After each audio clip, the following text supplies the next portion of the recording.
right? It's really not a hodgepodge of a playbook. It actually goes in a linear fashion. The press releases release the story, follow up with some journalists on that press release, angle it for their podcast, right? Or their publication, and then put out snippets on social. Wash, rinse, and repeat.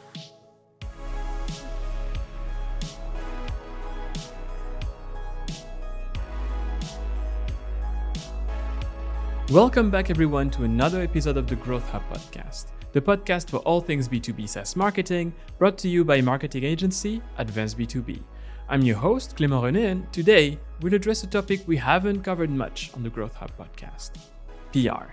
PR is one of those things that B2B tech companies want, but if we're being honest, too few get it right or even invest in it to begin with. In this episode of the Growth Hub podcast, I'm joined by Karla Jo Helms, a hardened PR professional with over 15 years of experience in PR and founder of JOTO PR Disruptors. I was super excited to record this episode, and there are multiple reasons for this. First, I suck at PR. 2, Karla Jo calls herself an anti-PR strategist, and I wanted to know what this is all about. 3, I most certainly need to update my PR playbook, and 4, my boss needs me to be better at PR. And I think this was the first step for me to get there, as we covered the meaning of anti-PR and what's wrong with traditional PR, the latest PR playbook one should follow, how should B2B professionals prioritize their PR efforts, how to get on journalists or market influencers' radar, how to go beyond brand mentions with reporting and measure PR efforts and their effects on brand reputation or trust, common mistakes B2B companies make with PR and how to avoid them, as well as a few more well-guarded secrets from Karla Jo. And so let's dive in for episode 108 of the Growth Hub podcast with Karla Jo Helms, founder, chief evangelist, and anti-PR strategist for JOTO PR Disruptors.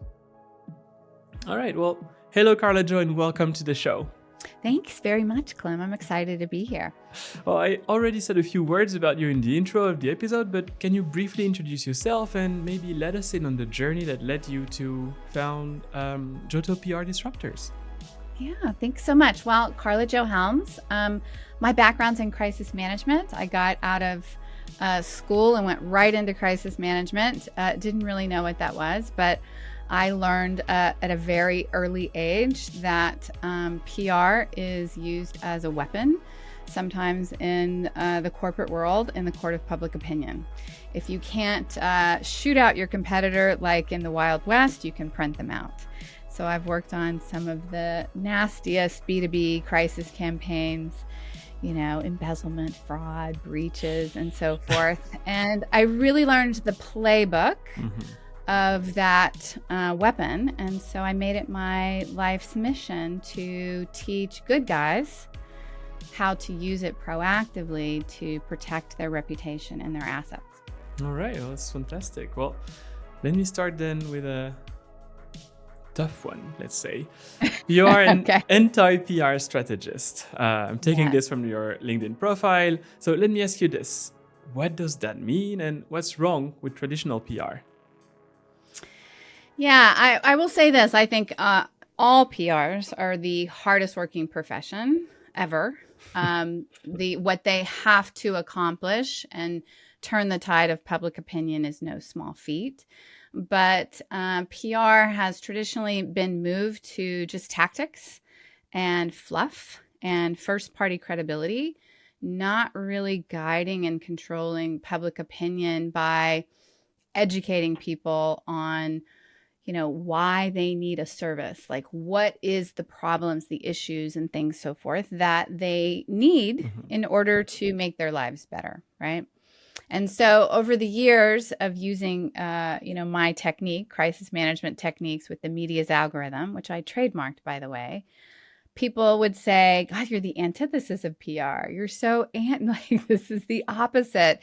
So I just assumed that moniker and became the anti-PR company and specialist, and we just rail against fluffy, no results PR, and that's what it is. All right. Well, thank you for that. Something we often talk about in this show is playbooks. GTM playbooks, several marketing strategy playbooks, etc. So, what is the latest PR playbook, and What is the best way to get on journalists or, market influencers' radar nowadays when you're just another B2B tech company? Yeah, that's really good. Being another B2B tech company, you can feel commoditized, but what really differentiates you is your story and how you tell that story today. Mm-hmm. Sometimes tech is so great and your competitors can come up with better tech in a next iteration, that really your differentiation is like how you educate the markets. The biggest playbook today is gone are the days of the fluffy press releases. We just got a capital raise. We just won an award. We're so great. You really need to exploit, like create a strategy and exploit the real issues, the real problems, even the controversies, the long-term disagreements, right? The opposing views, the money lost, wasted, so forth, that your technology solves, Mm-hmm. right? And educate the markets on, really re-educate them on the problems that they probably don't even know they have, right? Yeah. Or if they did know they had it, they didn't know that there was a solution for it. And that's how you really insert your subject matter expertise into the news, because those are the things that affect the economy. So if you do that, create a strategy for that, earned media is not going to be a problem for you. That's good. Like, I'm just remembering of sending so many of those boring product announcement PR press releases back in Doesn't work. my early days, let's say, and I don't want to go back there. Yeah, it doesn't work. People see through that today. People want authenticity, Mm-hmm. right? They want what's real. And they really are suffering from, issues that they're trying to solve in business. Mm-hmm. And if you acknowledge, those issues and then give advice on what to do about it, that's a great media story. Mm-hmm. And the media will cover that all day long. Yeah, but then if you think about, like, I'm just going back to like product updates or like product release or something like this. Considering that journalists are pinged all the time, they're quite busy people. So how do you make a product update PR worthy? How do you appear on their radar to begin with, like in their inbox, or Yeah. what's your recommendations, let's say? It's like, why the need for the product update? What is it solving? Like, trace it back, go all the way back up the funnel. When you're releasing a product and you're saying what it solves, you've missed a whole part of the PR marketing and sales funnel. Trace it all the way back up and educate why this product or why this product update is so important. What is it actually doing and solving, right? If there are real issues like transparency issues in healthcare or finance or, anything, Mm-hmm. right? It's like, it's the why for the what. And people buy the why before they buy the what. So you really have to relate it to the bigger picture. It's easy to do. Well, maybe it's harder to do for most people because they can't think about that, right? Because they really want to focus on the solution. But in the news today, there is no good news without bad news first, Mm-hmm. right? People have to have judgment over something. Who cares if there's a solution if they don't even know what the problem is or don't even know they have the problem? Yeah, fair enough. That's a good one. But now there is theory and there is real world data, let's say. So from my experience, from again not being from the PR side of things, but teams often work with limited resources and therefore they have to prioritize their efforts. So considering the multiple PR activities that one can do, so I don't know, I'm thinking thought leadership, press releases, media outreach, chasing people on social media, how should B2B marketers prioritize their PR efforts? Yeah, it's a really good question. A lot of those are just tactics, right? So you really look at how big your total addressable market is, right? And then you look at your low hanging fruit. Where do you make the most money from, Mm-hmm. right? And then you look at you're selling to about 3 to 7% of those that are willing to buy from you now or a little bit later, right? So PR has to constantly educate that market, right, on your products and services, but in a way that's getting them to change minds and think newly, right? So you take your low-hanging fruit of who you're selling to and you want to convert them. You've got to educate them. Press releases followed up with, some media interviews, some podcast interviews, and then on social, that same sort of storyline for, say, one angle at a time is like a lot of like amplification that you can get on one particular storyline, right? It's really not a hodgepodge of a playbook. It actually goes in a linear fashion. The press releases release the story, follow up with some journalists on that press release, angle it for their podcast, right? Or their publication, and then put out snippets on social. Wash, rinse, and repeat. I will definitely reuse that somehow in my work. Yes. Yeah. I mean, it's a great playbook. And it really gets it out on many different channels. And, you get a good story that's told in a variety of ways, that sort of starts to make you look bigger than what you are, but it even gives you more credibility because other people are talking about it. Mm-hmm. Yeah. All right. Thank you for that. Now, sure. You mentioned channels, and that leads me to, thinking about performance and reporting and such. So the last time I worked closely with a PR agency, the number of brand mentions was, let's say, like it was the only thing they would report on to us, which was interesting, but it only tells tiny fraction of the story. So, and the thing is that it was not even that long time ago. So what metrics should one use and, to evaluate the ROI of your PR efforts and, their potential effects on your reputation, your trust, and your overall business? Yeah, I can tell you what we use in crisis management and how we translated that over to the proactive side of the industry, right? You have your total addressable market. And I'm not talking about in terms of revenues, but I'm talking about how big your market actually is, right? Then you have this sort of mathematical equation that you have to reach these guys, right? Not just one time, not just 2 times, but 20 to 50 times to create familiarity.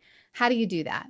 You do that on channels that cater to 30,000 people at a time, or 1 million people at a time, or 100,000 people at a time, right? And you start to add up those impressions and that circulation, right? You get these big numbers, right?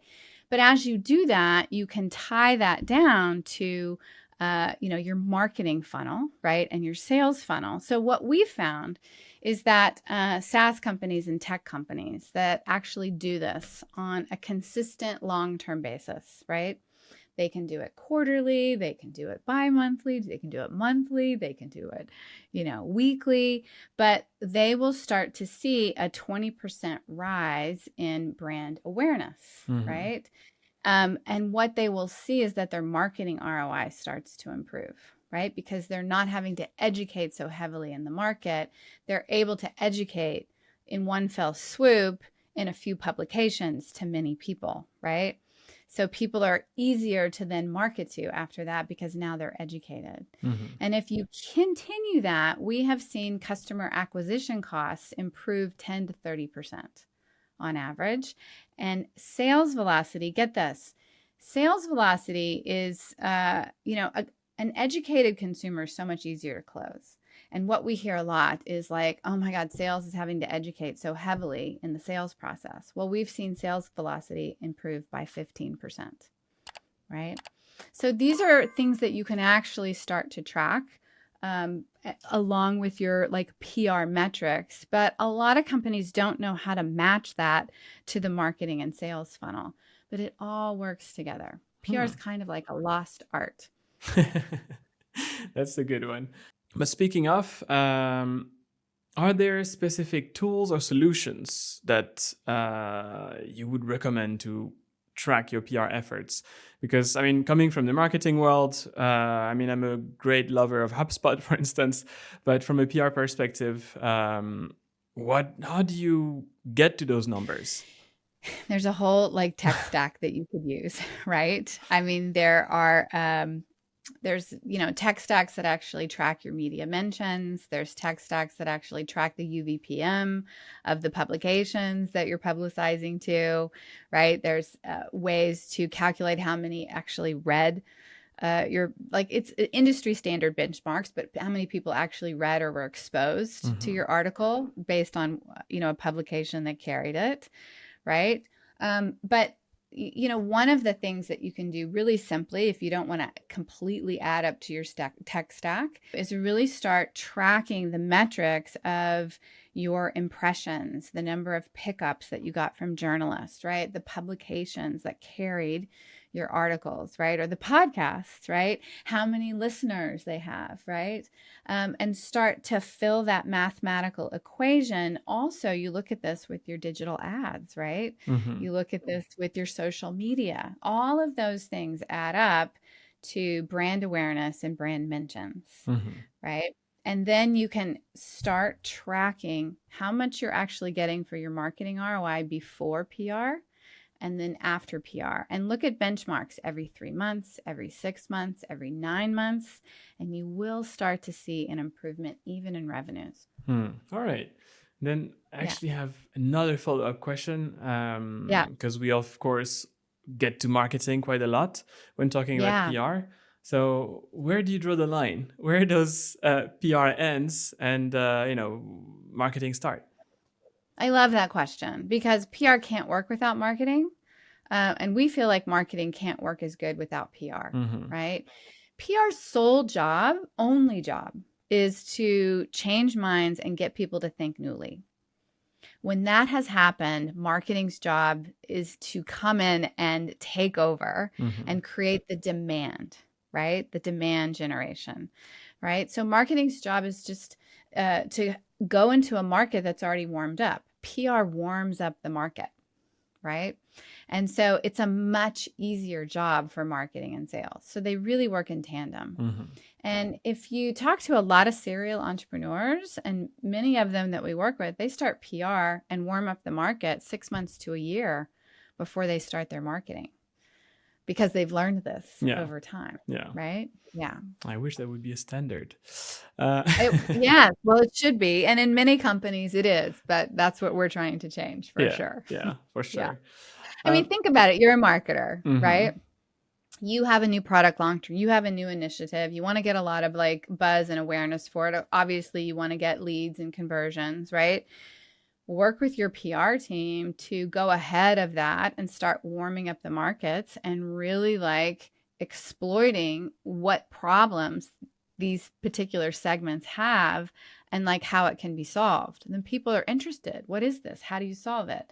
Boom, marketing comes in, gets a much better ROI for their dollars there.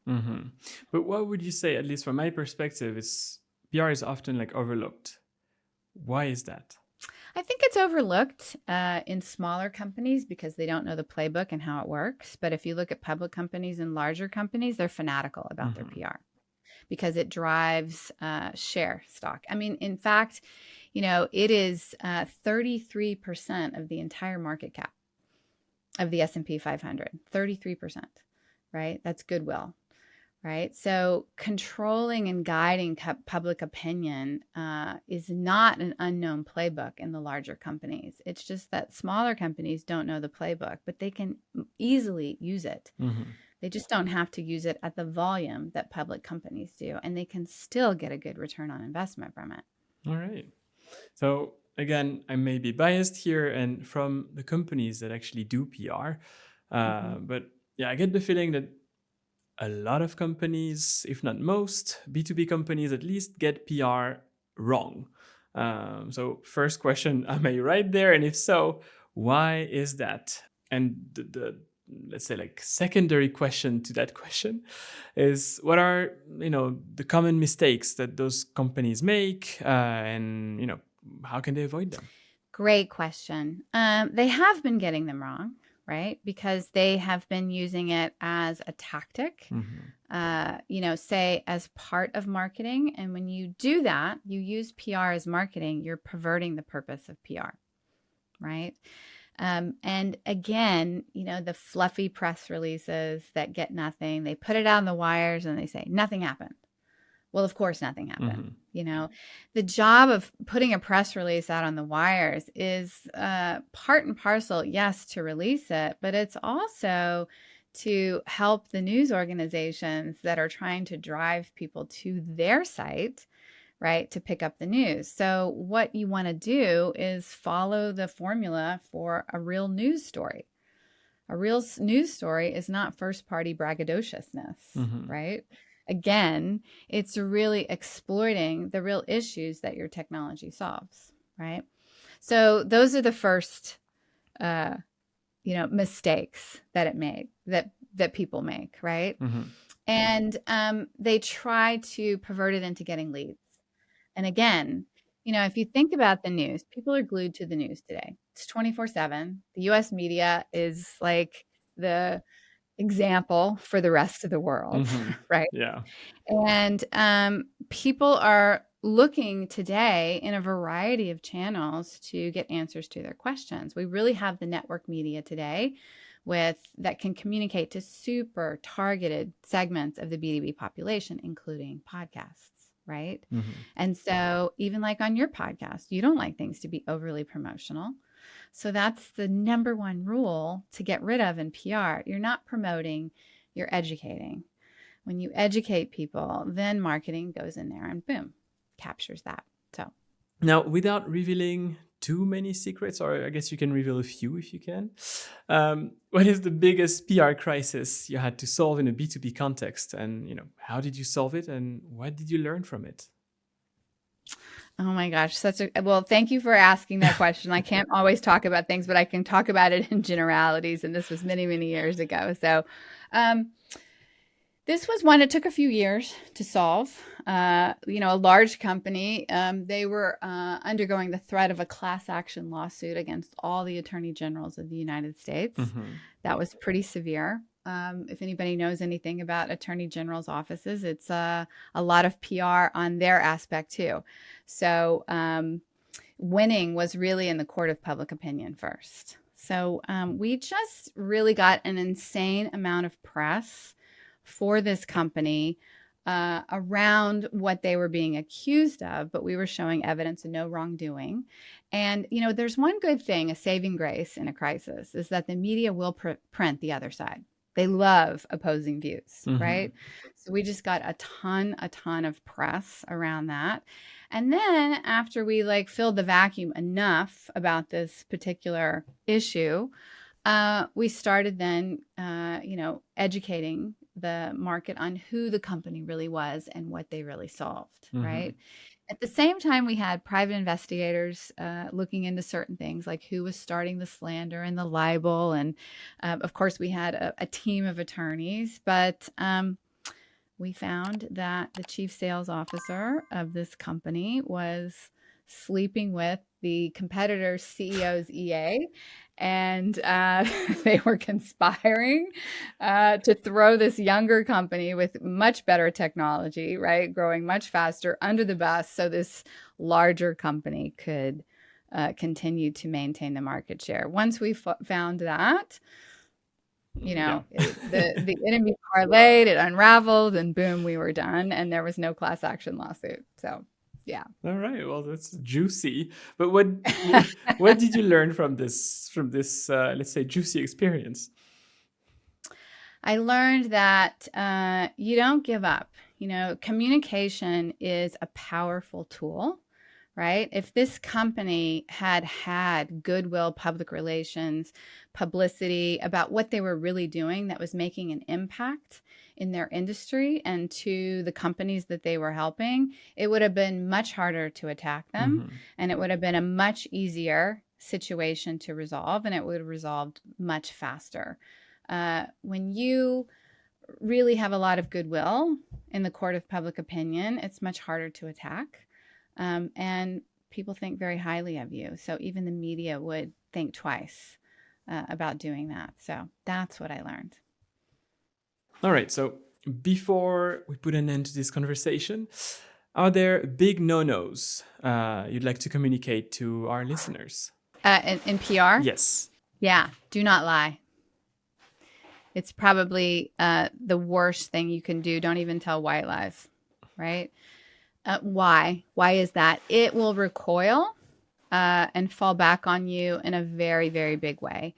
when you're dealing with powerful communication channels where you're communicating to thousands, even millions of people in one fell swoop, the consequences of lying on those channels are pretty dire.